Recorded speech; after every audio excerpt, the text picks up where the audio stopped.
In the 17th chapter of the Quran, verse 33, God teaches us how to deal with capital punishment. God says, "And do not kill a soul that God has made forbidden except for the requirements of justice. And whoever is killed unjustly, we give to his heir authority, so let him not exceed the just limits in killing. Surely he is helped." What this means is that the person who inherits the victim, their heir, the closest relative of the victim, gets to decide whether the murderer is forgiven or whether the capital punishment should be carried out. The role of the state is to establish guilt. They do the investigations, they do all of that, and they get to establish guilt. But God says it is the heir who gets to decide what happens next. This is the only just way, and I can explain why. Recently, in the state of Missouri, just a couple of days ago, a person named Marcellus Williams was executed for a murder he was convicted of, which happened, I don't know, a decade or so ago. Whether this man is guilty or innocent, I don't know. A lot of people are claiming that he was innocent, that the evidence is tainted, but now we'll never know that because they went on and executed him. And the governor of the state of Missouri basically said that he did this for the family. He said, "We hope this gives finality to a case that's languished for decades, re-victimizing Mrs. Gale's family for decades.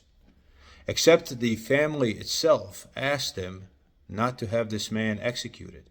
In a CNN article, they is quoted as saying, "The victim's family had asked the inmate be spared death."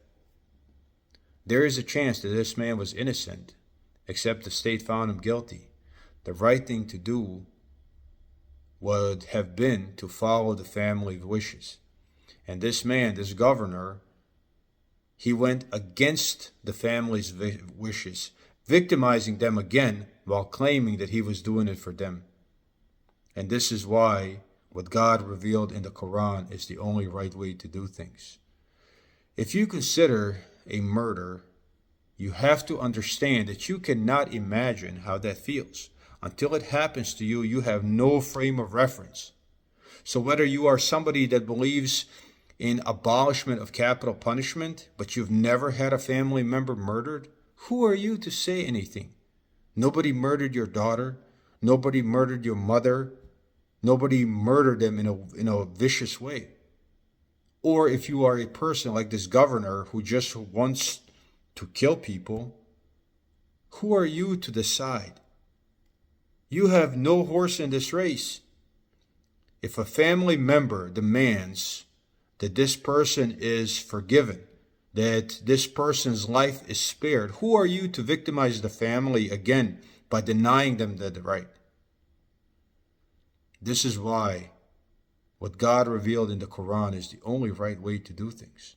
You can do what you want, but I am laying out a case here and using an example of what may have been a grievous injustice that happened recently in order to explain to you why what God revealed is the truth. Ultimately, if everybody obeyed God, this man would still be alive and he would have an opportunity to prove his innocence.